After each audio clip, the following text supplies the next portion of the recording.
பிரச்சனையா இங்க கொடி பிடிப்பான் சீமா. அது இரவா ஏந்துவான், மழையா நனைவான், வெயிலா காய்வான், பனியா நனைவான், பசியா கிடப்பான். அந்த மாதிரி தான் போராட்டம் வரணும்.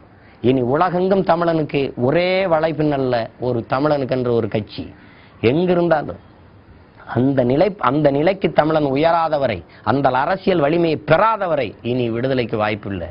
இந்த மண்ணை முதலில் நாம செய்ய வேண்டிய ஒன்று இருக்கு. கருணாநிதி ஜெயலலிதாட்ட இருந்து இந்த மண்ணையும் மக்களையும் மீட்டெடுக்காதவரை இந்த இனத்திற்கு விடுதலை இல்லை. அதை நீங்க தெரிஞ்சுக்கிறணும்.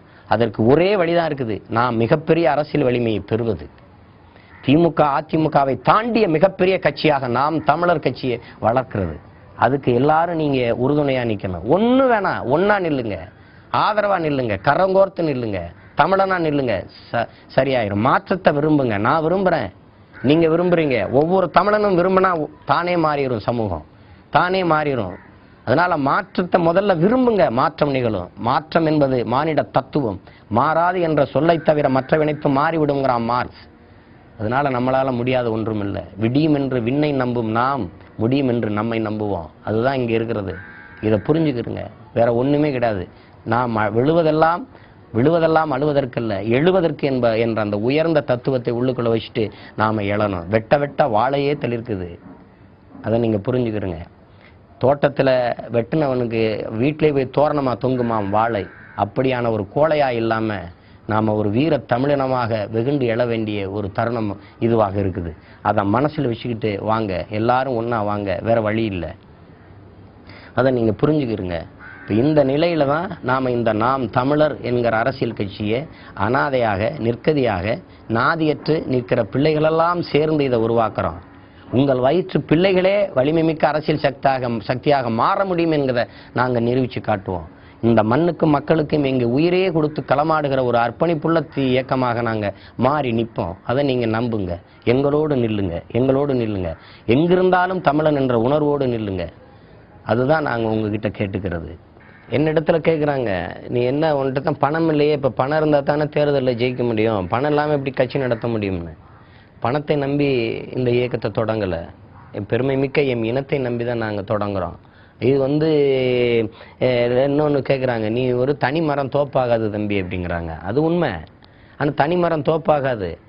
அது எப்படி உண்மையோ அதே மாதிரி தனித்தனி மரமெல்லாம் சேர்ந்து தான் தோப்பாயிருக்கு, அதுவும் உண்மை. அதனால தான் தனித்தனியாக இருக்கிற எல்லா தமிழர்களையும் ஒன்றிணைந்து இயக்கமாக மாற்றுறோம்.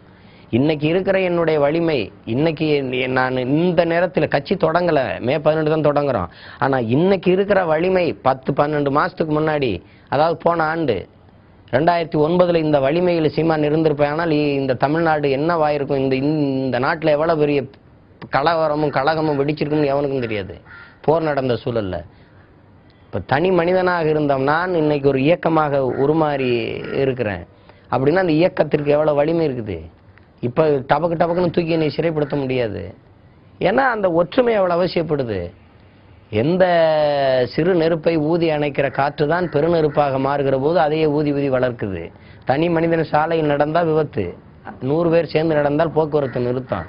இதை என் மக்கள் இந்த தத்துவத்தை உணராததல்ல. அதனால தனி மனிதனாக தமிழன் இருக்கிற வரை சரியில்லை. ஆனால் அவன் ஒன்றிணைந்து பேர் இயக்கமாக மாறும்போது அவனை வெல்வதற்கு யாரும் இல்லை.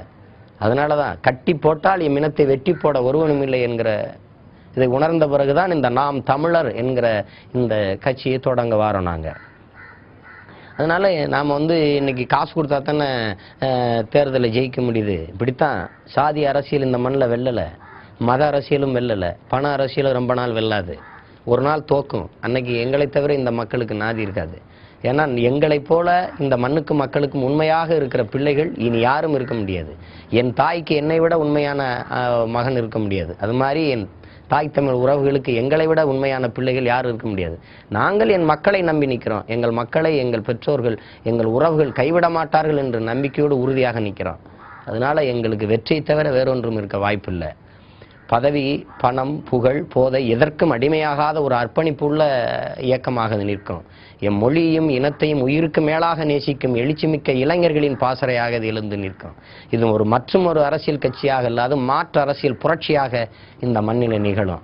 இன்னைக்கு பணத்தை கொடுத்து வென்றுனா ஒரு நாள் பண அரசியல் தோக்கும். காசு என்னன்னு கவிதை மாதிரி. அன்னைக்கு காசு வச்சிருந்தவன், அன்னைக்கு அரசனா இருந்தவன் காசு வச்சிருந்தான், மன்னராட்சி. இன்னைக்கு காசு வச்சிருந்தவன் அரசனா இருக்கிறான். மக்களாட்சி. இதுதான் இங்க இருக்கிற வித்தியாசம். இங்க இந்த மக்களாட்சியை முழுமையான மக்கள் ஜனநாயக ஆட்சியாக மாற்றுகிற பணியே இன்னைக்கு நம்ம கையில தான் இருக்குது. அதனால வெற்றிடத்தை காற்று நிரப்பும் என்று பெரும் புரட்சியாளன் மாவோ சொல்றான். அது மாதிரி அந்த வெற்றிடத்தை கற்றவர்கள் நிரப்பாதனால காவாலி பையை நிரப்பியிருக்கான். முள்ள மாதிரித்தனம் செய்கிறவன், கொலை செய்கிறவன், கொள்ளையடிக்கிறவன், ஊரை திருடி உலையில போடுறவன், கோடி கோடியா கொளுத்து வாழ்றவன், அயோக்கிய பைய, எல்லா பயிலும் நிறைச்சி வச்சிருக்கான். அதனால தான் இந்த எளிநிலை இந்த இனத்திற்கு. இனிமேலாவது படித்தவர்கள், அரசியல் அறிஞர்கள், கற்றவர்கள், சான்றோர் பெருமக்கள், பள்ளி கல்லூரிக்கு செல்கிற பிள்ளைகள் எல்லோருமாக நமக்கான அரசியலை செய்ய முன் வர வேண்டும். அரசியல் நமக்கு எதுக்கு, ஐயோ நமக்கு எதுக்கு வம்பு. அரசியல் இல்லாத வாழ்வு என்பது வானமே இல்லாத பூமியில் வாழ்வுங்கிற சொல்ற மாதிரி ஒரு பைத்தியக்காரத்தனம். அரசியல் இல்லாமல் எதுவுமே இல்லை. காலையில் பிதுக்கிற பர்பஸிலிருந்து, குடிக்கிற தேனிலிருந்து, படிக்கிற செய்தித்தாளிலிருந்து, படிக்கிற பாடத்திலிருந்து, படுக்கிற இடத்திலிருந்து, உடுக்கிற உடையிலிருந்து அத்தனையும் தீர்மானிக்கிற அரசியல். பிறப்பிலிருந்து இறப்பு வரை எல்லாத்தையும் தீர்மானிக்கிறது அரசியல். அந்த அரசியலை நான் தீர்மானிக்காம வேறவன் தீர்மானிக்கிறது. இங்க அர்ச்சகருக்கு பிரச்சனைனால அமைச்சரிடம் தான் மனு. ஆண்டவன் என்று ஒருத்தர் இல்ல. கோயில்ல 5 வேளை பூஜை நடக்கிறதுக்கு உத்தரவு போடுங்கன்னு அமைச்சர்கிட்ட தான் கேட்க வேண்டியது இருக்கு. பூசாரி இது புரிஞ்சுக்கிறணும். நீங்க ஆள்கிறவனிடம் தான் அனைத்து இருக்கு. அந்த ஆள்கிற இடத்தில் தமிழன் ஏறாது அவனுக்கு வாழ்வில்லை. அதை நீங்க புரிஞ்சுக்கிறணும். அதனாலதான் இங்க யாரும் வரலாம், வாழலாம், ஆனால் நாங்க தான் ஆளுவோம். வந்தவரை வாழ வைக்கும் தமிழகம் போதும், வாழ வச்சுட்டு நாங்க வாழ வீட்டில் குடியேறினது. இனி அந்த நிலைப்பாட்டில இருந்து நாங்க மாறுறோம். செய்யில்லையல் செத்துமடி எது கிடையாது. செய்யில்லையல் சாகடி தான். இனிமே அந்த தத்துவம் எல்லாம் போய் ஒரு கன்னத்தை அறைந்தால் மறு கன்னத்தை திருப்பி காட்டு அதெல்லாம் கிடையாது. ஒரு கன்னத்தில் அறைந்தால் மறு கன்னத்தில் திருப்பி காட்டுங்கிறதான் யதார்த்தம். அதுதான் நீங்க எடுபடும். அதனால என் அன்பு உறவுகளெல்லாம் புரிந்து கொண்டு இனி நமக்கு அரசியல் வலிமையை தவிர வேற வாய்ப்பில்லை என்பதை அறிந்திருப்பீர்கள். அதனால் உங்கள் பிள்ளைகளுக்கு நீங்க உணர்வளவில் உறுதுணையாக நின்று இதை ஒரு வலிமைமிக்க அரசியல் இயக்கமாக மாற்றுவீர்கள் என்று நம்புகிறேன். இனி தமிழர்கள், ஈழத்தமிழர்கள், இந்திய தமிழர்கள், இந்தோனேசிய தமிழர்கள், ஆஸ்திரேலிய தமிழர்கள், அமெரிக்க தமிழர்கள், கனட தமிழர்கள், லண்டன் தமிழர்கள் என்று இல்லை.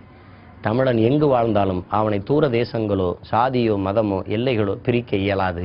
அவன் எங்கிருந்தாலும் தமிழன், நாம் தமிழன் என்ற உணர்வோடு ஒன்றிணைவை தவிர வேற வழி இல்லை. தமிழால் இணைந்து தமிழராய் நாம் நிமிருவதை தவிர வேற வாய்ப்பில்லை என்பதை உணர்ந்துதான் என் அருமை சொந்தங்களே நாம் தமிழர் என்ற அரசியல் கட்சியை இந்த மண்ணில் தொடங்குகிறோம். புலம்பெயர்ந்த தேசங்களில் என்னதான் நாம் அரசியல் செய்தாலும் அங்கே அரசியல் வலிமையை பெறுவது வாய்ப்பில்லை. காரணம், அது ஊரான் தேசம், இன்னொரு தாய் நிலம், நாம் அண்டி பிழைக்க போன நாடு. ஆனால் நமக்கென்று உலக பந்தில் இன்றைக்கு பெரும் நிலப்பரப்பில் தமிழர்கள் வாழ்கிற இடம், பெரும் எண்ணிக்கையில்